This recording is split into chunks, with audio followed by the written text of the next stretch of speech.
Então, bom dia, boa tarde, boa noite. Mais um podcast aqui da JS Brasil, né? Hoje a gente está com toda a equipe, hoje é um pouco diferente, né? Eu sou o Lian Fontes, sou consultor aqui da JS Brasil. Estamos aqui com a equipe, o presidente, o Miguel Fontes, o diretor da JS Brasil também, o Rodrigo. E hoje também a gente está com uma convidada ilustre aqui. Ela é especialista pela CNP Seguros Holding, né? O nome dela é Alice. Ela é nossa parceira, tem mais de 20 anos. Se você quiser se apresentar um pouco, Alice. Obrigada, muito bom estar aqui com vocês hoje.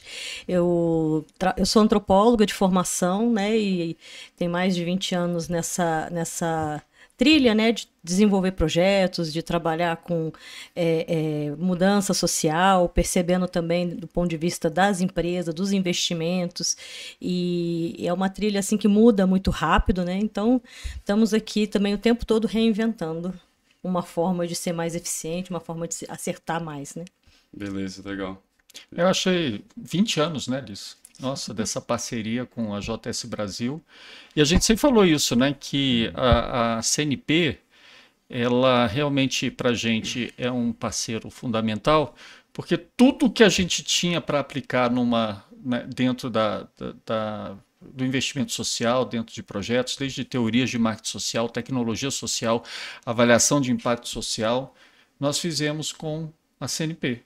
Né? Então é uma trajetória assim, que a gente conseguiu aplicar basicamente tudo e continua aplicando ainda, né, no programa Meu Caminho. E como é que foi essa trajetória assim, de ver tanta ferramenta estratégica, tanta discussão que a gente teve nesse período? Né? Olha, foi mais do que eu acho que numa pós-graduação, né? Mais que porque assim a gente teve que estudar muito para entender, né? Não foi só fazer, né? Teve que entender, fazer, e também assim foi sempre muito respeitoso, porque vocês sempre aceitaram muito a forma da gente fazer também, como não só as ONGs, mas a própria empresa, sempre a gente conseguiu trazer essas visões para o trabalho. Então, além de ter que aprender muito e aplicar bastante ferramenta, a gente via no dia a dia as vozes que fazem parte desse processo junto o tempo todo, né? Então, ao mesmo tempo que a gente tinha que ensinar e aprender, a gente tinha que ouvir muito, né? Para saber se aquela visão que a gente estava construindo era viável, se ia ter viabilidade. Então, assim, a gente fez todo esse circuito, né? Hoje em dia a gente trabalha mais com essa visão de jornada, e fizemos mais de uma vez, estamos no começo de outra. Então, assim, e não tem, vamos dizer, tantas mudanças. Hoje a gente tem mais habilidade, porque hoje também tem mais facilidade, tanto tecnológica, de metodologias. As pessoas entendem mais, né, sobre esse assunto por conta desse contexto de sustentabilidade, ESG.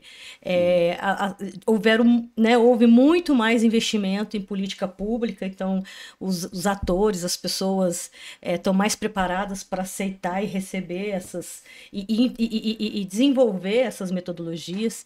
É uma coisa que sempre me irritou, eu acho que em programas sociais do Brasil, é aquela visão daquele corredor. Eu não era nada, passei por um programa, agora eu sou alguém. E isso a gente nunca pensou. A gente sempre pensou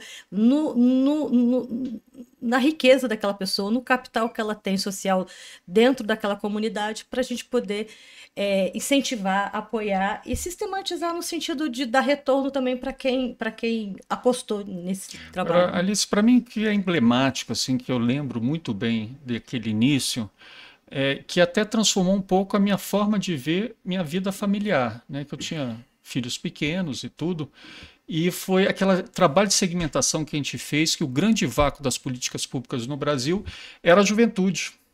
Né? Porque tinha, culturalmente, historicamente, a gente trabalhava muito a juventude, assim, 18 anos vai trabalhar vagabundo. Assim, você vai cortar e tal.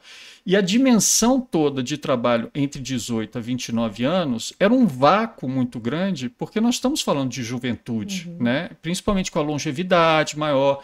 Aí trouxemos a questão da transição demográfica, que foi, né, um momento crucial também de falar sobre o que viria do futuro, né? E CNP, eu posso dizer categoricamente, do que eu conheço, foi a primeira empresa a realmente abraçar a juventude, a causa da juventude, como um trabalho efetivo e estratégico de atuação desde a base, né? Nas comunidades realmente que mais precisavam, né? E isso para mim foi importante, porque até para os meus filhos eu tive esse olhar, tipo assim, não é chegou aos 18 acabou, muito pelo contrário, vai continuar precisando de um apoio para chegar, sim, à sua autonomia plena, né? Eu acho que a gente deu de cara com uma questão que é todas as políticas de proteção, né, da criança e do jovem adolescente, vamos dizer assim, e as políticas de autonomia que não existiam. Que é como que esse jovem vai se estabelecer enquanto adulto. E tudo, você falou da transição demográfica, mas depois você trouxe também a epidemiológica, depois trouxe também a questão ecológica, que é tudo que a gente está vivendo hoje, né? Então, você pensar que um grupo humano na nossa sociedade, que a gente sabia que é o que mais morria, que morre até hoje, que mais é impactado pela, vamos dizer, pela fraqueza da sociedade, no sentido de não fazer cobertura, de não ter emprego, de não ter acesso, não estava sendo visto, né? E uma coisa assim que é trágica, mas é engraçado, quando a primeira vez que a gente levou dentro da seguradora o tema, a representante na época falou, não, jovem só dá prejuízo para a seguradora, vocês vão trabalhar com o público. E a gente conseguiu mostrar por que dá prejuízo. O que está por trás desse comportamento? Então, assim, quando eu quis dizer que a gente tinha que o tempo todo conectar, a gente faz isso agora também, conectar essas visões e ter argumentos consistentes que a gente pudesse mostrar. Por isso que a gente tem que fazer tal coisa. Então, isso foi um trabalho muito interessante, porque a gente começou a olhar esse público e entender uma diversidade imensa, que hoje é muito visível pelas redes sociais, mas na época a gente não tinha isso, né? Eu acho interessante, quer dizer, se a gente for pegar, né, para todo esse histórico de 20 anos, vocês falaram da coragem da empresa de abraçar uma causa de saúde integral de adolescentes e jovens que, em tese, uma empresa do grupo de seguros não faria. Porque, em tese, é um segmento, né, mais difícil para o business, para o DNA negocial.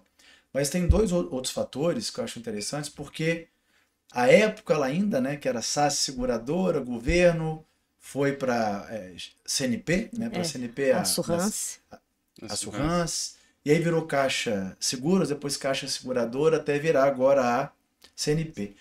Mas foi muito interessante naquela época que, além da coragem da causa, porque não foi uma definição de presidência, né, você ter dado o delta T, que é o tempo para esse posicionamento institucional ocorrer, e você trazer a terceira ponta do tripé, que é trazer os stakeholders do grupo à época para discutir a causa, para discutir o programa, né? E esse delta T foi muito interessante porque ele teve no processo. Então, eu lembro, a empresa se permitiu ficar durante 2 anos fazendo pesquisas internas e externas para efetivamente definir uma causa social a ser apoiada integralmente, de maneira que isso reverberasse nos negócios. Quando a gente fala o DNA, né? De fato reverberar, né? E trazendo os stakeholders com paciência. E a partir desse momento é muito legal. Aí, Alice, eu jogo a bola de novo para você, muito bacana, porque eu lembro que a SAS, vocês tinham vários projetos, programas. E aí, depois desses 2 anos, e a empresa se posicionando no mercado social, dizendo: não temos ainda um programa, né? Mas estamos construindo e a nossa causa é saúde integral de adolescentes e jovens. E aí veio o lançamento do Jovem de Expressão, né? Até completar agora há pouco tempo, 15 anos. Aí queria que você falasse um pouquinho desse processo, né? Do momento que saiu da SAS para esse percurso que a gente tem. E eu só queria incluir um fato também. Não, eu tenho uma pergunta, porque como eu sou mais jovem também, o Jovem de Expressão foi a primeira iniciativa de vocês como Caixa Seguradora, sim. Quando era SAS, era um Se Liga Galera, era um outro programa. Ah, tá. E o Se Liga Galera era sobre o quê? Era um programa ligado aqui na época, né, a questão do protagonismo juvenil nas escolas, formação de liderança. E enfim, bem questionável também, Aham. porque você começava a trabalhar muito a questão de formação de liderança, quem eram os liderados, né? Porque assim, você não trabalhava muito a cooperação, você não Entendi. trabalhava, você acabava responsabilizando o jovem pelo problema. Então, assim, Ah, enfim. tá. Entendi. Era um período, né, que se falava muito da mobilização social, né? Era um protótipo, como se fosse um protótipo para ir surgindo essas outras iniciativas, por exemplo. Não, como ele já foi disse. até bastante forte esse programa. Eu entrei como professora de cerâmica nesse programa. Legal. Eu dava aula de cerâmica, mas assim, com uma pesquisa sobre. Eu entrei fazendo um levantamento sobre linguagens artísticas e alcance desses jovens, então, para poder montar as oficinas. E naquela época, hip hop. As culturas de periferia que até hoje são, mas assim, acabava que a gente pouco se apropriava dessas linguagens para falar o que a gente queria. Não é o Entendi. contrário, a gente fortalecer e se juntava, né? Ah, tá. Mas assim, era muito legal, mas criava muita dependência. Então, o que acabou desse processo, quando a gente começou a conversar com a Joyce Novo, no sentido de, nossa, a gente gerou um trabalho muito legal, mas a gente sai, tudo volta como ou piora. Então, assim, a gente ficou com essa sensação muito de responsabilidade, assim, de que ou você faz a vida inteira, que a gente estava dentro de escolas públicas, ou quando você sai, a escola não faz. Então, Entendi. assim, a gente precisou fazer esse corte por conta das mudanças da empresa e reiniciar o trabalho, né? E como o Rodrigo falou também, dava muita segurança para a gente intervir, porque a gente tinha pesquisa. A gente lembra os fatores determinantes da violência interpessoal do DF, era uma pesquisa que mostrava todos os fatores de vulnerabilidade do jovem à violência. Foi utilizado em concurso, até concurso da Polícia Civil. Então, era um conteúdo Legal. que a gente sabia o que a gente estava falando, a gente não estava achando nada. Né? A gente estava dividindo com as comunidades, com as ONGs, esse problema. Olha aqui, nós estamos com essa pesquisa. A partir dela que foi desenhado o Jovem de Expressão. E teve pesquisa qualitativa também, né? Que foi muito entrevistas, conversas com várias... O mapeamento de programas em Até juventude, chegar né? nesse tema, teve muitos. Né? E para mim é uma coisa interessante que eu acho, assim, que nós estamos trabalhando realmente com um ciclo de 3 P's, né? Pesquisa, programa e promoção. E fazer entender às empresas que pesquisa é fundamental, porque elas pesquisam muito para o seu mercado comercial. Agora, para o mercado social, fica sempre de lado, porque acha que isso vai tirar recurso do programa ou de uma atividade. Mas a atividade fica um pouco superficial. Né? Que se você não tem pesquisa, ela fica superficial. Eu acho que o que foi impressionante naquele momento é que se abraçou completamente o que a gente falava que tinha que se pesquisar primeiro. E a pesquisa, ela norteou não só o trabalho, né, do Jovem de Expressão, mas influenciou na política pública. Com certeza. Porque havia ali um diálogo, então, se torna a empresa uma protagonista da conversa com a política pública. Não adianta a gente fazer programa, uma andorinha não faz verão, né? Que não dialoga com a política pública. Então, a partir da pesquisa, eu lembro até hoje o lançamento, né? Vários representantes do governo, vários representantes de organizações internacionais. Então, isso cria um arcabouço estratégico que aí realmente a coisa vai para um outro patamar, né? E do ponto de vista da empresa, a gente tinha uma liderança, né? No caso era a Sani, que ela tinha uma visão assim, não sabemos nada, precisamos saber, vamos aprender. E aí foi muito bom isso, porque a gente ia até nas instâncias públicas, ministério, com um cardápio, vamos dizer assim, de possibilidades de investimento, de programa, e a gente conseguiu, depois de uma rodada extensa, focar na autonomia de jovens de periferia. E assim, mais legal, qual que era o tema? Mais legal não é isso. Mais legal era como a gente abordou. O tema era a questão da violência, da mortalidade juvenil, mas a gente nunca falava disso com a juventude diretamente. A gente trabalhava tudo isso através de metodologias, ferramentas que eles iam falar sobre isso.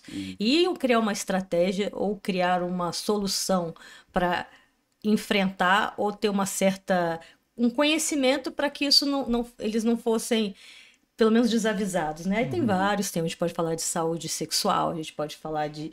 Enfim, mas assim, então, somou a visão da empresa, ok, vamos fazer porque a gente não sabe nada disso. Isso foi muito legal, isso é muito importante, né?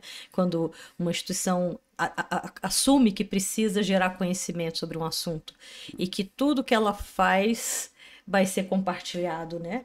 Tipo assim, com outras social, tudo que você faz bem feito, qualquer um pode utilizar, pode, né, se apoiar nisso.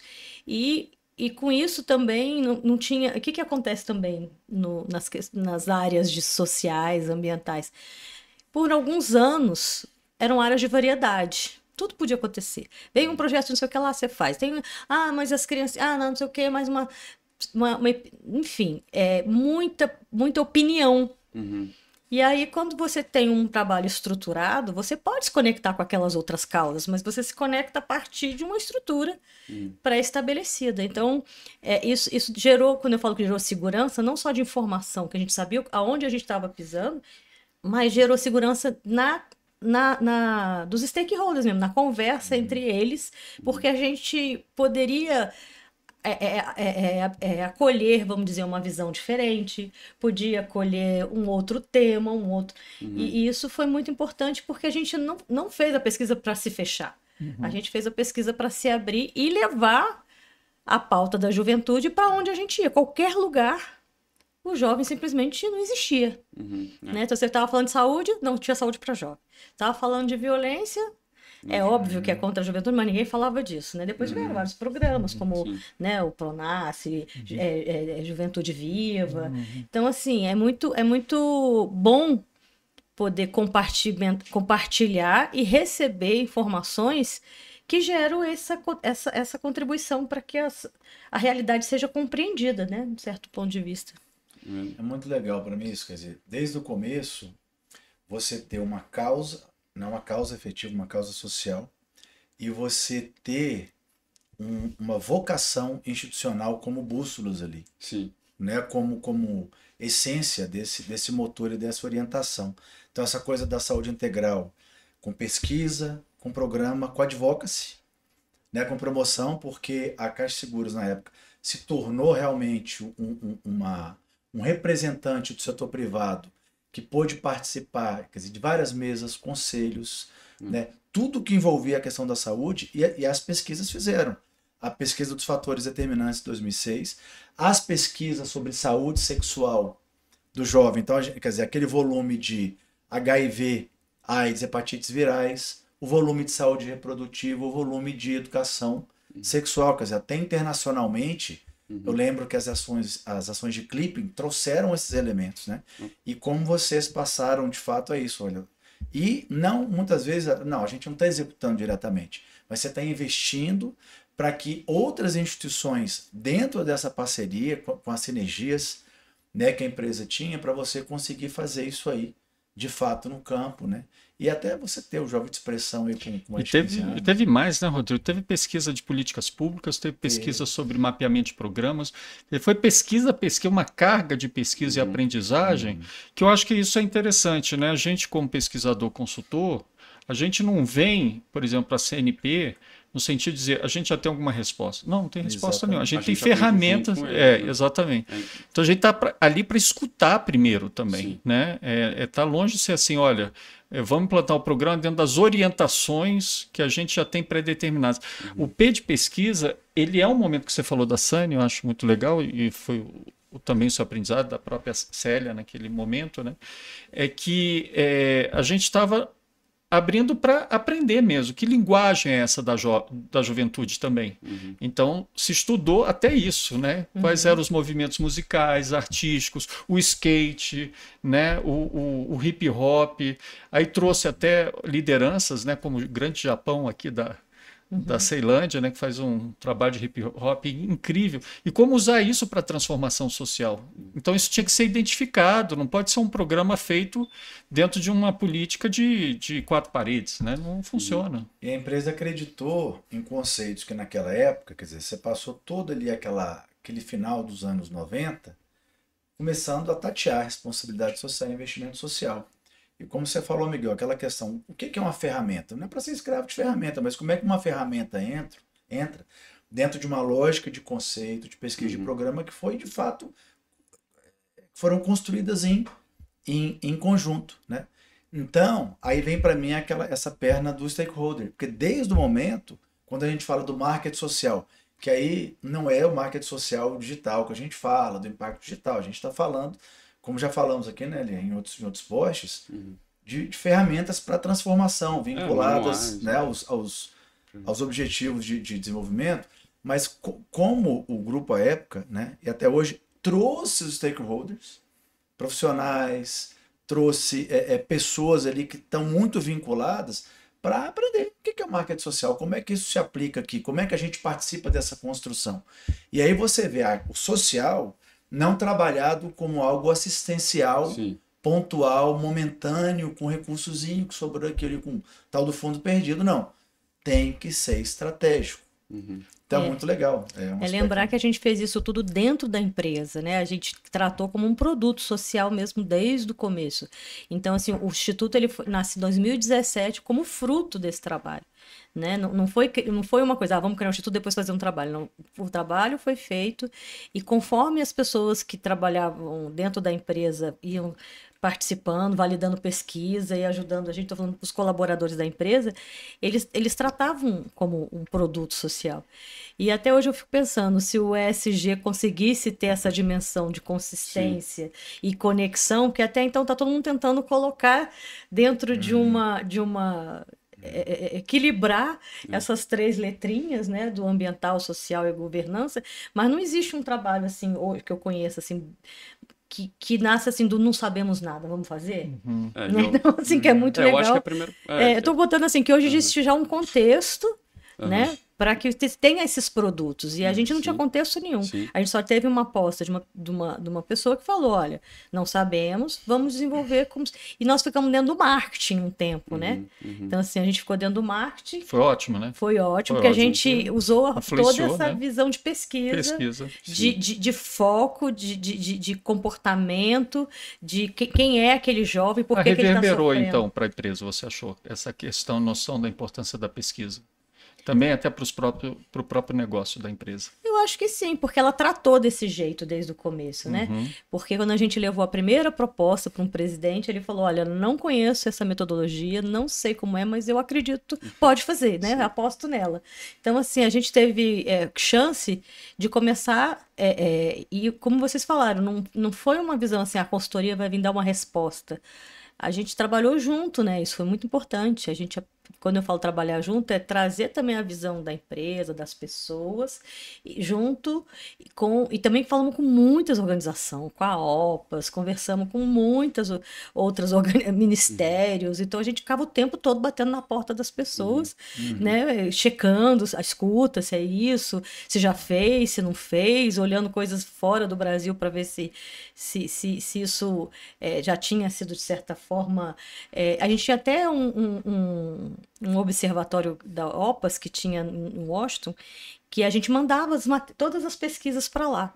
Teve um ano que eu fui fazer um congresso de criminologia por conta de uma parceria com a UNODC. O nosso trabalho estava cadastrado dentro de experiências internacionais que têm efetividade. Então, a gente não tem dimensão. Assim, toda vez que você manda um material, que você tem uma validação, vamos dizer, voluntária, né? Porque a gente... E existem programas no mundo inteiro tentando resolver esses problemas em vários lugares do mundo. E a gente começa a sentir esses pontos. Por exemplo, a gente falou aqui da cultura hip-hop. Isso é das periferias do mundo.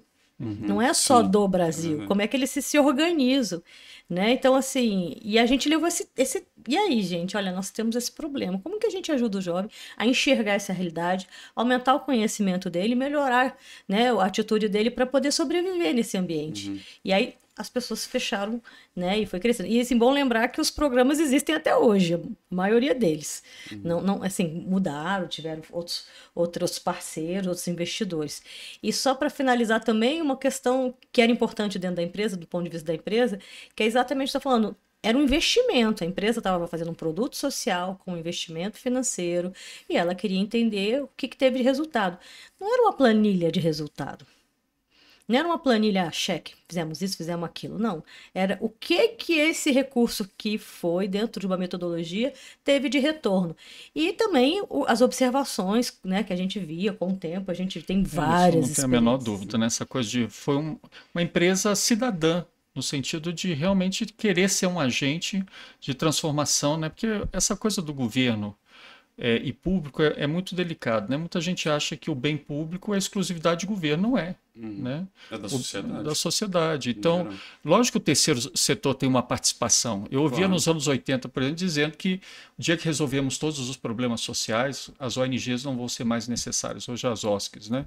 Isso não existe. Né? A sociedade civil organizada, trabalhando temas, até para conservar, por exemplo, nós fizemos um trabalho com o Promundo, né? Que é o quê? Com indígenas Waiampi, para conservar a cultura deles. E isso como terceiro setor, né? Que tem muito mais sensibilidade, entender o processo de escuta, porque o governo, quando vem com estrutura, vem com burocracia. Né? Então, eu acho que o segundo setor, quando ele vem, né, e entende que ele também pode ser um agente público, um agente cidadão, isso muda todo. Tanto é que o conceito começou como filantropia corporativa, depois foi para responsabilidade social corporativa, e hoje é cidadania corporativa estratégica. Eu adoro esse conceito, cidadania corporativa estratégica, porque a estratégia é isso, é baseado nas evidências. Né? É baseado naquilo que se pesquisa, naquilo que se cria como conhecimento para realmente ajudar numa transformação. Né, ajudar no desenvolvimento do país. Então, acho que isso é importante. Eu acho bem legal, assim, você falando um pouco sobre todo esse processo aí, né, de onde vocês chegaram, porque eu sinto hoje em dia, ainda hoje em dia, né, diminuiu bastante, mas muitas dessas empresas privadas, eles usam esses termos de ESG, de ODS, Objetivos de Desenvolvimento Sustentável, né, faz alguns programas, né, mas eu sinto que às vezes esses programas é só para aumentar a reputação deles no mercado, porque eles são muito comerciais, né? O setor privado é muito comercial. Então, eles acabam fazendo meio que um programa social para ter uma reputação maior para poder vender mais os produtos deles. E eu sinto que esses programas não fazem parte realmente do processo estratégico deles. E como você está falando, eu sinto que realmente esses produtos, como você falou, esses produtos sociais faz parte do processo do core business, né, americanizando, do CNP, né? Então, eu acho isso bem legal. E você começar com a humildade também, né, de você pensar, eu não sei de tudo, né, eu não sei dessa realidade, no caso jovens, então começar com essa humildade de não saber e querer aprender junto com eles é muito importante, porque você não é obrigado a saber de tudo, né? Então, eu acho muito legal também quando a gente participa dos marcológicos, né? Quando eu participei do marcológico do Meu Caminho, eu também não... A gente trabalha com várias áreas do social. E a gente apesar de trabalhar dentro do social, a gente não vai saber falar com certeza sobre todas as áreas do social, porque são infinitas áreas, né? Então, é muito legal aprender. A gente aprende com vocês também, né? Então, por exemplo, esse do Meu Caminho, a entender como é que funciona a questão da evasão escolar no Brasil, né? Qual é a taxa, principalmente no Distrito Federal agora, podendo ser replicado mais tarde. E a gente vai trabalhando junto com vocês, então a gente vai aprendendo junto, né? E poder fazer parte também, né? Transformar isso num produto social, sabendo que causa impacto dentro desses jovens, né? Dentro da sociedade do DF, né? No caso do Meu Caminho, é muito importante, né? É muito legal também. Uma coisa que o CNP fez também, que eu acho incrível, né? Que eu sempre cito, é que quando existe essa transição da pesquisa para o desenho do programa, que agora a gente vai desenhar um programa estratégico mesmo, porque ele está embasado. Porque muito programa é desenvolvido sem estratégia, né? Sem estar baseado em nada, fazer por fazer, e para ganhar muitas vezes o imaginário, ou ganhar, né, dar valor na imagem da empresa. Mas eu acho, só acabando esse raciocínio, que no desenvolvimento do programa também se tomou uma decisão ali fundamental. Não era fazer um programa para os jovens, era fazer com os jovens. Isso também mudou completamente, porque eu lembro das oficinas, os jovens sendo trazidos para conversar, para trazer, para definir junto, a partir daquilo que tinha sido trazido pelas pesquisas. E como esses jovens entenderam essas pesquisas muito rápido, né, de culturas e vieses diferentes, né, de realidades diferentes, e conseguiram contribuir para se fazer com eles. Essa é uma proposta de trabalho inicialmente. Né? E aqui naquele... Pode falar. Não, é que nem aquele workshop que eu participei, né? A gente fez aqueles grupos lá com jovens do meu caminho. é, E todas as ideias que foram trazidas lá, tanto de todos os stakeholders, seja dos adolescentes que são beneficiados pelo meu caminho, pelos próprios colaboradores do CNP, e a gente, que é uma consultoria que está junto com vocês nesse processo, todas as ideias que a gente teve lá em conjunto estão sendo aplicadas agora, né? Estão tentando colocar em execução. Então, eu acho muito legal isso de vocês, que vocês ouvem todas as partes que vocês trabalham junto, entendeu? E tenta aplicar, tenta aprofundar esses conceitos que vocês aprendem. Então, eu acho isso bem legal. É muito bacana, né? Quer dizer, quando a gente pega ali dos primórdios até hoje, a gente falamos no podcast passado sobre tecnologia social, né? Então, Eu até citei o meu caminho lá, né? exatamente, todo o ciclo ali de pesquisa, planejamento, execução, monitorar, avaliar, para ver o que está funcionando, o que você deve ajustar, por exemplo, né? Isso foi feito nos programas principais do Jovem de Expressão, agora no meu caminho, né? Uhum.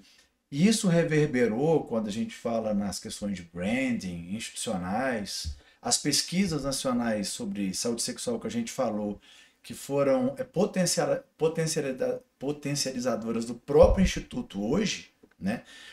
A quantidade, qualidade do que a gente chama dos produtos, das entregas de comunicação, Sim. né? A gente está falando da ação, mas quer dizer, em termos de comunicação institucional, comunicação de causa, comunicação científica, a gente até vai deixar para vocês aqui link em bio, YouTube, enfim, nas mídias, para vocês poderem acessar e até verem algumas capinhas aqui desses materiais.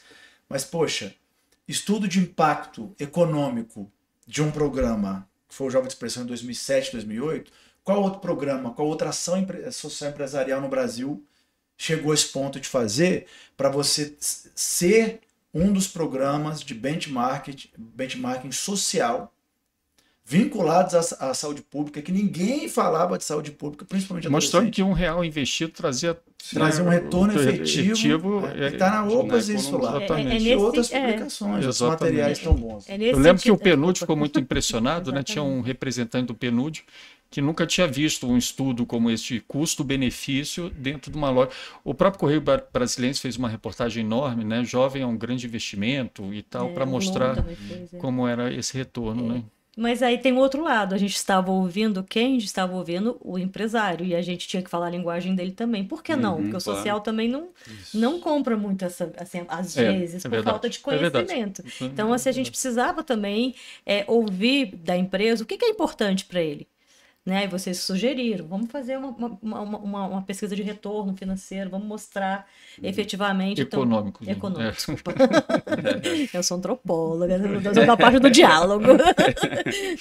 Então, assim, isso foi bom demais também, porque a gente falou a linguagem de outros, do PNUD. A gente fez parte de vários congressos internacionais, levando esses resultados. Então, no Brasil não tinha muita abordagem assim, né? Isso chamou atenção. Tá, mas o que significa isso, né? Quando você fala assim, tá, aí você vai acharam até que a gente estava fazendo um estudo atuário, né? Da questão do seguro, dos riscos. Podia até fazer, mas não era isso. Mas assim... Aí seria financeiro, né? Isso. Mas a questão da linguagem, a gente falou a linguagem deles também, então a gente conseguiu falar diversas linguagens. Eu só queria corrigir um pouquinho o que eu falei aqui do ESG, para não ficar parecendo que eu estava dizendo que não existe uma estrutura. É que o ESG, tanto como os ODS, eles vieram mesmo meio que para organizar nas empresas, né? Tô falando do Pacto Global, e eles vêm para organizar a empresa por dentro também. Então, tipo assim, quando eles colocam o termo governança, eles estão dizendo, não adianta você ser bom no mercado, você tem muitos produtos interessantes, mas você não realizar uma gestão responsável. Então, não é que eu quis dizer que não tem programas. Hoje, em juntar essas 3 letrinhas em um programa, é difícil, porque estão falando de instâncias muito diferentes dentro de uma empresa. Né? Tem empresas que têm uma visão, tem impacto no meio ambiente, é muito claro. Tem empresas que não têm. Aí, Enfim, então assim, o que eu quis dizer não é que essa visão, né, do desenvolvimento sustentável não é importante. Ele é importante porque ele estabelece uma estrutura para que a gente possa trabalhar o social. Não, mas pode né? ser mais estratégico. Né? E também o social da empresa, os seus colaboradores, ele manter toda a questão da legislação, da ética, incorporar esses assuntos que são da empresa, não é do instituto, a questão da diversidade, a questão de regras de ocupação de cargos. Então, assim, eu não quis dizer, o trabalho que a gente conseguiu fazer no social ainda não foi possível, porque nós estamos falando de instâncias muito diferentes. E o que eu acho, só para finalizar sobre esse assunto, que vai dar um diferencial é a questão da sustentabilidade financeira da empresa. Porque aí você começa a realmente enxergar para onde que vai os recursos das empresas, o fluxo, né? Então não adianta eu dizer, eu sou uma empresa que faço um programa maravilhoso e você está investindo em processo de destruição. Ou tem gestores corruptos que não então não assim, a questão mesmo da integridade da empresa. Então é isso que eu quis dizer. Então não é que a gente faz coisas legais, eles não é isso. É que a partir de um trabalho feito de sustentabilidade, você consegue ter uma estrutura de uma empresa que olha para o social com um profissionalismo e uma confiança, né, no sentido... porque assim, a gente estava falando aqui o tempo todo isso. A gente não vai resolver o problema do jovem. Primeiro a gente levantou quais são esses problemas mais graves. E depois a gente vai conversar para ver como que isso já é resolvido de certa forma pela própria sociedade e por que em alguns lugares isso não acontece.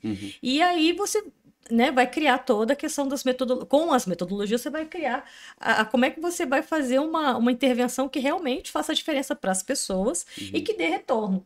Então é nesse sentido que eu acho que é importante a questão, essa experiência, né, de social, governo, empresa e sociedade, independente do nome que tenha, às vezes não é uma organização da sociedade civil, é um grupo, uma rede, são ativistas, às vezes uma empresa pequena está dinamizando um processo importante. Sim. Aí também vem um processo que é muito importante que a gente viveu, que você falou do nosso lab, eu lembrei, que é o movimento de inovação mesmo dentro das empresas. Ela abriu espaço para metodologias que as pessoas não utilizavam, né? Então a metodologia coparticipativa.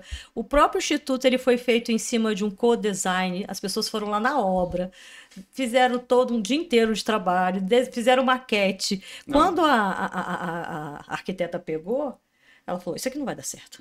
E tá do jeito que tá na maquete. Não, então, o assim... de vocês é maravilhoso. É super tem o grafite que representa o que a gente sente ali. Então, assim... Os funcionários, né, os colaboradores e colaboradoras do próprio CNP vão lá e ficam... se sentem pertencentes àquilo, né? Então, a gente conseguiu pegar uma época que a empresa também estava se abrindo para trabalhar e que eu acho que é o desafio do futuro. Como você faz menos concorrência e mais colaboração. É aquela coisa que da é a coisa hierarquia difícil que o social ensina. Se não fizer desse jeito, pelo menos no âmbito que a gente atua, se não tiver participação de todo mundo, se não tiver colaboração, pode ter a melhor ideia do mundo. Sim. Não vai acontecer. Antigamente as pessoas elas tinham gestão, principalmente nas empresas privadas, muito hierarquizada de forma vertical, né? Tinha lá o chefão, aí tinha, sei lá, os gestores. Geralmente chefão mesmo, homem, chefão né? Mesmo, Dia Internacional da Mulher. Aí tinha os gestores, aí os funcionários. Tanto que a galera até falava funcionário. Hoje em dia as pessoas falam mais colaboradores, enfim. Porque também você está inserindo outras categorias de colaboradores, né? É, verdade. Aí eu acho que hoje em dia as pessoas estão querendo mais essa gestão mais horizontalizada, né? Então, eles querem ter voz dentro das empresas, eles querem poder opinar, terem ideias. E eu acho muito importante isso. A empresa precisa disso. E nos trabalhos sociais e ambientais também. As comunidades querem diálogo. Não querem mais, assim, tá vindo aqui para trazer uma benesse. Sim. E eu tenho certeza, Alice, que você falou assim, não, a gente não ia resolver os problemas da juventude. Mas quando eu vejo o jovem de expressão, eu fico impressionadíssimo, né? Porque é só conversar com um jovem ali, O que eles têm hoje de incidência política, incidência comunitária, incidência familiar, incidência na escola, são protagonistas mesmo, Sim. emancipados. Incidência empresarial também. Também, exatamente. Educacional. Educacional, todo entrando mundo na universidade. produzir, Então, assim, eu acho que resolver problemas, sempre vão ter problemas, mas o que a empresa conseguiu, trabalhando em base à pesquisa, e abrindo também essa vertente da promoção com advocacy, porque hoje nós temos uma boa política de juventude no Brasil. Tem. E eu acho que o CNP teve um papel importante nesse movimento, para trazer exemplos, para mostrar como se faz, que a política pública tinha que... Até no meu caminho, eu não acho que é coincidência que, de repente, se estrutura um programa e a gente comece a falar da importância da evasão do ensino médio e que agora precisa de uma bolsa. Assim, não é coincidência, isso circula. Não, lógico. Né? Questão do jovem de expressão, eu não estou falando que a gente não daria a solução. Eu sempre enxerguei uma esteira, né? Aquelas esteiras rolantes, assim, que você coloca tudo e as pessoas vão entrando um pedacinho, utiliza aquela vivência, sai, volta de novo, e com aquilo tem as possibilidades. Hoje, por exemplo, o jovem de expressão, depois de 16 anos, 17, ele tem a mesma estrutura que nós deixamos lá, né? Assim, todos, quando digo nós, é nós mesmos, nós aqui e as pessoas que estavam lá, que construíram, é a mesma. Os manuais são os mesmos, quando discute é a mesma, e que as tecnologias sociais que foram testadas, elas se mantêm ali. Claro, com a sua variação. A gente, quando falava de saúde mental, a gente estava falando de uma saúde mental coletiva. Hoje a gente vê uma sociedade mais precisa também da saúde mental individualizada. Você já tem um movimento social de voluntariado, de outros programas que se juntam ali para ter uma... Porque hoje, qual é a melhor forma de você trabalhar a saúde mental? Ter boa qualidade de vida. E era exatamente o que a gente pensava, precisa ter cidadania para ter uma boa qualidade de vida e não ficar o tempo todo sendo sobrecarregado com uma situação de cobertura social que a gente falava, né? Sem os serviços mínimos, né, de moradia. A gente não, vamos dizer o que eu quis dizer assim, a gente não resolveu isso, mas nós somos, de certa forma, um imã que ajudou a puxar esses serviços, esses acessos, né, para aquele, e também despertar, tem isso, né? Que eu acho que a maior dificuldade que a gente tem, às vezes, das pessoas buscarem seus direitos ou buscarem não saber deles. Então, quando você começa a levantar uma informação, começa a trazer mais conhecimento sobre algum assunto, é natural que as pessoas se organizem para que aquilo não se repita sempre, do ponto de vista né, negativo, né? Ou que busque também... Então, o que eu queria dizer é isso. E o meu caminho é um programa de acompanhamento do ensino médio. Então, foi outra coisa, né? A gente recebeu uma demanda. Vamos trabalhar com educação, não sei... Tá, paramos tudo. Paramos tudo, vamos começar de novo. Né? Tipo, vamos pensar do zero. E vocês fizeram um trabalho maravilhoso, trouxeram muita informação, cruzaram muitas informações qualitativas, informações também de experiências. Hoje, todas as variáveis que estão naquele programa são as nossas bússolas. Assim, tudo que a gente... E todos os problemas que a gente vive praticamente convivendo com eles vem dali. Então é por isso que eu falo que dá segurança para trabalhar, porque você não... Às vezes tem colaborador do instituto que fica assim, ai meu Deus, olha ali, pega o documento, dá uma lida ali. A gente já sabia disso. Sim. Já foi mapeado isso. Então você tem temas, condição, né, Alice, de conhecer o que você está falando. Eu acho que tem temas também no meu caminho hoje que não eram trazidos com tanta força e com tanta importância, e talvez isso vai reverberar também na empresa, né? Por exemplo, questões de antirracismo, de igualdade de gênero. Saúde mental. Saúde mental até que veio bastante no jovem de expressão, mas aí você está falando mais do individualizado. Realmente, antigamente, 20 anos atrás, era um deserto. Mas como é que era? Era tipo terapia... Não podia ter nome. Se você botar terapia... Não podia, porque quem fazia terapia é quem tinha condição de justiça. Eu vou para terapia porque eu fiz algum delito, sei lá, foi classificado como... Era um tema tabu na época. Entendi. Então, mas pelo menos hoje no meu caminho já tenho a terapia. Mas o próprio jovem de expressão reivindicou. Reivindicou depois. Teremos terapia. Nós pesquisamos basicamente o seguinte: o Qual mostrou o que pra gente? Mostrou que o jovem precisa, o que ele mais precisava era de terapia. Só que ele dizia pra gente o seguinte: eu quero tudo menos terapia. Né? Ou seja, a Por conta do preconceito. saúde mental era um tabu. Uhum. Então nós pesquisamos, né, Alice? Nós pesquisamos nacionalmente 46 iniciativas de saúde mental que pudessem ser adaptadas, ajustadas, customizadas para adolescentes e jovens. Até que chegamos na terapia comunitária. Da terapia comunitária virou o Fala Jovem, que até a gente pode mostrar para vocês o material, né? Que aí sim, eram terapias de grupo. Quando saúde mental era um tabu, e aí tudo mudou, né? Hoje eles falam, a galera fala abertamente. Chamava de roda de conversa, não podia falar. Então isso ainda permanece, entendeu? No meu caminho, essa nova rodada de investimentos mais personalizado, individualizado. Continua isso nas questões da saúde mental, continua a questão da atração social também, que é trabalhar o lúdico, o pedagógico, dentro de uma linguagem jovem, da música, da arte, educação e tal. E avaliação de impacto ali presente, tudo isso. Mas eu acho que o que hoje é impressionante, que o Jovem de Expressão trabalha muito bem também, mas que tornou um tema muito próximo também do que acontece na rotina de uma empresa, são as questões relacionadas ao antirracismo, à violência baseada em gênero, à diversidade sexual, coisas que a gente está enfrentando num ciclo obscurantista aí de ideologias, loucuras, extremismos, né? E como que a empresa se posiciona de forma cidadã perante esses temas, né? Porque, lógico, a questão de igualdade de gênero é uma questão também das empresas, né? Então, como é que lida com licença paternidade, né? Porque muitos jovens também são pais e têm 5 dias só de licença paternidade. Então, são temas que estão também vindo novos recheios, que eu acho que é isso, né? Não é que vai resolver um problema, é que o social, ele é riqueza, ele é um crescente. É um envolvimento, né? E essa discussão... Então, assim, quando você vai se envolvendo, você vai vendo que tem...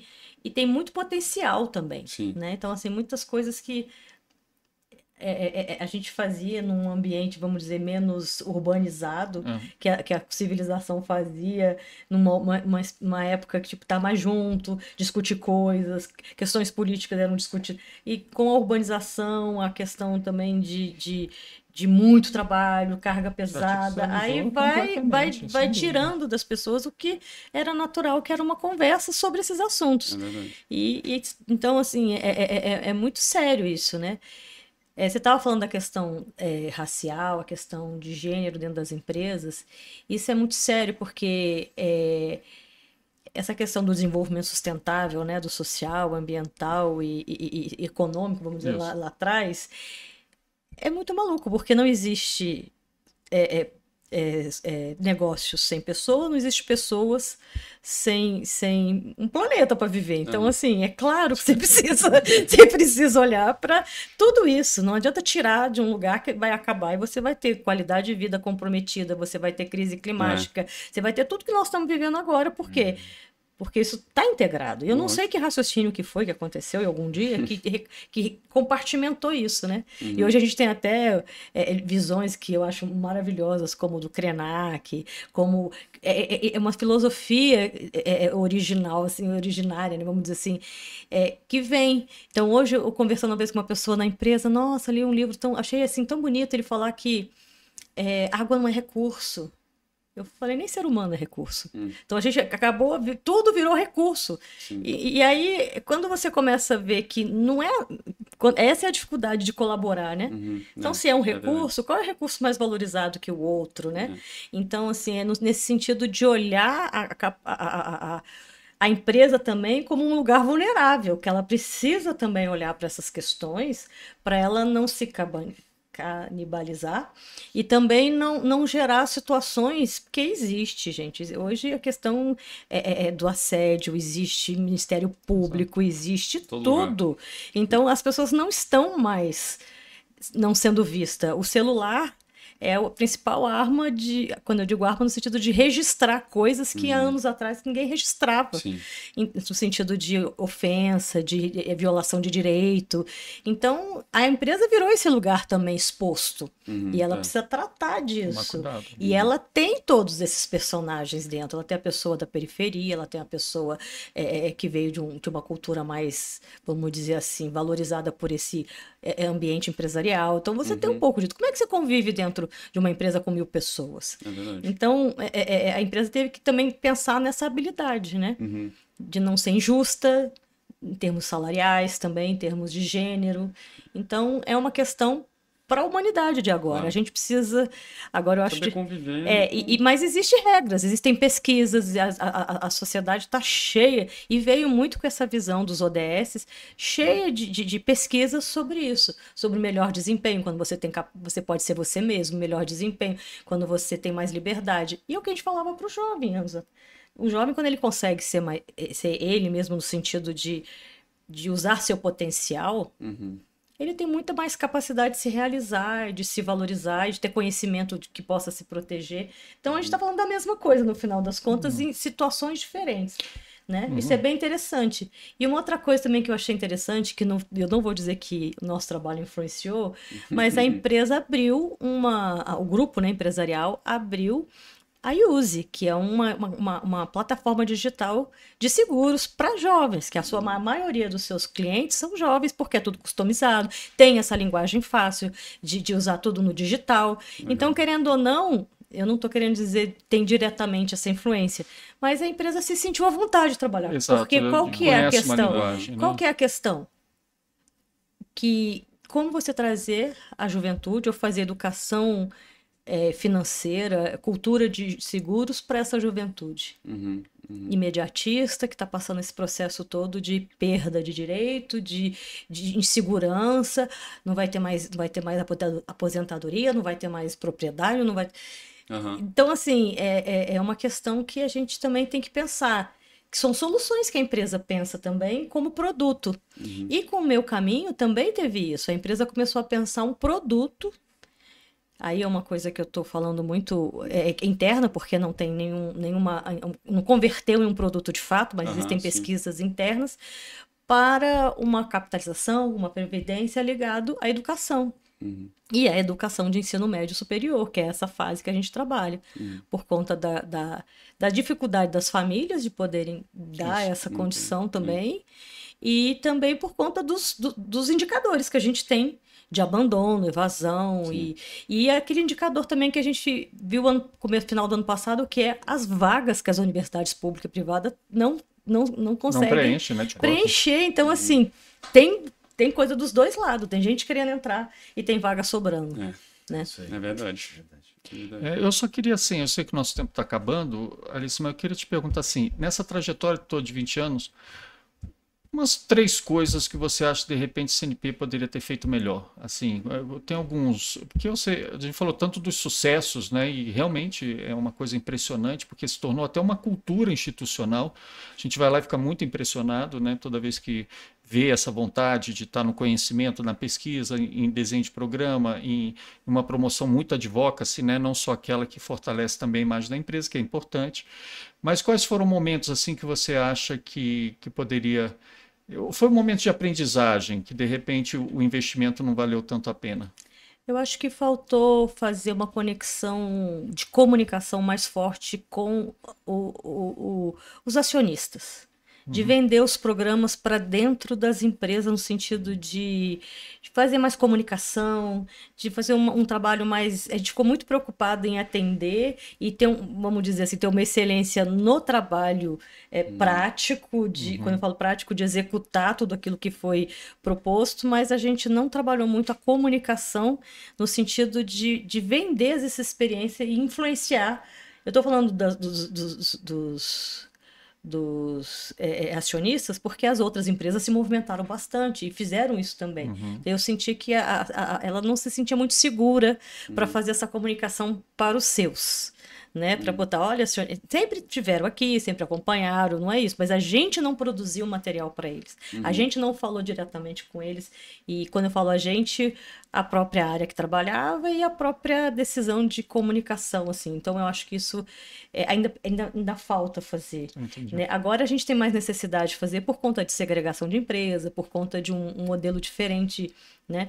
Mas eu acho que faltou uma comunicação. Mas hoje em dia está facilitando muito essa questão da comunicação, né? Com essas redes sociais. Mas eu acho que uma comunicação mais especializada. Ah, tá. Inclusive, assim, Mais em outros especializada em idiomas, vender para suas acionistas, vender para... Mais de venda, então, comunicação. Porque o que acontece? A gente tem produtos sociais que com certeza eles querem. Com certeza. Só que a gente não embalou para eles, a gente embalou para o social, a gente embalou para os nossos pais, né? Mas para o mercado segurador, a gente não embalou nada. Não só bem o segurador, mas a própria, né, assim, eu acho que os acionistas, eu acho que tem uma vontade de fazer agora, talvez seria interessante. Para quê? Para exatamente garantir a liberdade e a autonomia desses grupos que trabalham conosco. Porque conforme vai mudando a empresa, ainda existe uma visão de fornecedor. A ONG não, é parceiro mesmo. Sem eles a gente não existia, e sem esse recurso esse trabalho não existiria. Então nós somos parceiros mesmo, não é só uma questão de fornecedor. Então falta um pouquinho disso. Não sei se vou conseguir 3. Essa foi bem grandona. Eu falei 3 como um número referência, mas pode ser... outra coisa que eu acho que... bom, né? Então tá bem assertivo. Não, é porque eu pensei muito nessa. Eu aprofundei nessa, né? Minha cabeça foi longe agora, pensando em tudo que a gente podia ter feito e não fizemos, né? Do ponto de vista de se comunicar melhor, né? Eu acho que também falta... Do ponto de vista, eu acho que falta também uma conversa com o governo, por conta que a gente viveu esse processo todo de mudança de governo, muita perda de direitos, a gente ficou meio com medo, né? A vezes você vê que nós somos uma empresa com governo, com empresa privada, então a gente ficou sem espaço, vamos dizer, né? Nem medo, sem espaço para falar de assuntos que a gente sempre falou e todo mundo recuou um pouquinho, né? Espaço para causa, né? Para causa, para falar é importante, as empresas não quiseram falar. E eu não estou falando da empresa em si, do Instituto também, né? A gente ficou num Mas de tudo que aconteceu politicamente nessa última década, é isso? Que a gente poderia ter procurado mais, poderia ter vendido mais essas pautas, vendido mais a necessidade, e a gente não fez isso por conta dessa... Acho que teve uma paralisia, né? Nossa, assim, de ver que essa sociedade está muito movimentada por coisas que não estavam fazendo sentido. Aí veio também a questão da pandemia e acabou, eu acho que ficando num processo um pouco menos ativo. A gente poderia ter sido mais liderando algumas conversas. Eu digo conversas, não digo nem conversas na mídia, conversas. Mas acho que a gente não fez, mas os jovens fizeram. Então tá bom, porque eles fizeram o tempo todo. É impressionante. Eles fizeram e a gente também não sabe dizer. E assim, eu acho que hoje, quando você fala, a gente fez um programa e vem o governo e faz uma política pública, é porque tá todo mundo vendo aquele problema. Sim. Então, quando um põe o peso no problema, claro que não é isso que eu tô falando, que a gente pôs o peso e eles vão botar, não. É que começa a ver que realmente tem que botar. E aí você vê um monte com medo de ser criticado, por exemplo. Eu escutei várias pessoas falando na rua, agora, se fizer ensino médio, ganha até dinheiro do governo. E isso não é bom? As pessoas se sentem assim, eu não recebi isso, né? Então tem essa coisa, essa briga de investimento, de causa, né? Mas assim, eu acho que a gente não conversou, a gente perdeu, eu perdi pelo menos dentro do Instituto, um diálogo com o governo no sentido de dividir experiência, como a gente fazia antigamente. Entendi. Uns 6 anos atrás, a gente dividia experiência. A gente ia lá, um falava, outro falava, dava um clique aqui, por que eu não vou fazer isso? Por que a gente não conecta tal coisa? A própria pesquisa de AIDS, eu lembro, foi feita com o Ministério da Saúde, com a OPAS, a gente não fazia sem eles, era natural da gente chamar eles para conversar, né? E de repente ficou todo mundo... E eu acho também que teve um prejuízo nas pesquisas, também esse período, né? A gente faz pesquisa e ia fazer pesquisa para dar na mão de quem resolver alguma coisa. Então acabou, eu acho que isso aí, não sei se a gente teria condições de fazer diferente, mas isso eu acho que a gente, na época a gente não teve nem condição de entender isso, a gente só deu aquela passo para trás, né? E do ponto de vista, eu acho também do ponto de vista das organizações sociais, a gente também parou de conectar parou de conectar, fazer eventos de educação, eventos que não sejam eventos... Fortalecimento de redes. Isso.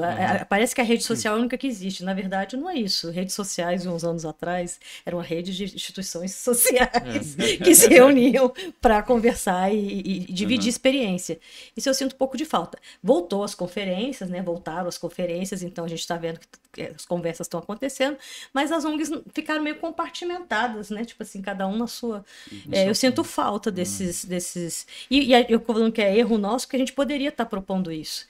Só que isso também é recurso, vai concorrer com outros recursos, né? Aí tem que ver se isso é realmente... A gente ficou muito tempo cuidando dos nossos ali, né? Eu acho que tem que começar agora a ver quem também faz isso e tentar dividir um pouquinho mais. Então, eu acho que então é isso. Primeiro, essa questão de se comunicar e vender para as outras empresas do próprio grupo, como uma tecnologia social que leva autonomia, que gera autonomia, que leva uma situação mais de autonomia, de conhecimento da realidade, e aí consumir. Alguém teve que falar assim, vocês estão vendendo seguro? Não, a gente nunca vendeu seguro, mas se comprar é porque chegou num nível que pode comprar, que consegue enxergar a questão de planejamento de vida, né? Legal. Então Acho que é isso, então. Parabéns, viu, Alice? Parabéns. CNP, obrigado por essa oportunidade, essa parceria, coisa maravilhosa. Eu que agradeço. Parceria muito forte aí entre a gente, né? Sempre com esses produtos para poder fazer a diferença no mundo, né? Então é bem legal também. Então é isso. Obrigado aí todo mundo que esteve aqui até esse momento. Queria agradecer a gente aqui em nome da equipe JS Brasil, principalmente você, Alice. Obrigado pela participação. Quer deixar uma mensagem de agradecimento aí para as pessoas que viram até agora? Eu quero agradecer, porque esse é um assunto realmente que a gente precisa se reunir para falar, a gente precisa entender que tem muita produção, né, nesse campo, e conhecer realmente, conhecer não só do ponto de vista das ONGs, mas também das empresas, das consultorias, das experiências internacionais também. Legal, então. Obrigado aí, gente. Boa noite aí, boa tarde, bom dia para quem estiver olhando de manhã também. E até a próxima aí. Esse projeto aí é muito legal, a gente tá fazendo podcast, ainda vão ter mais. Então, brigadão aí.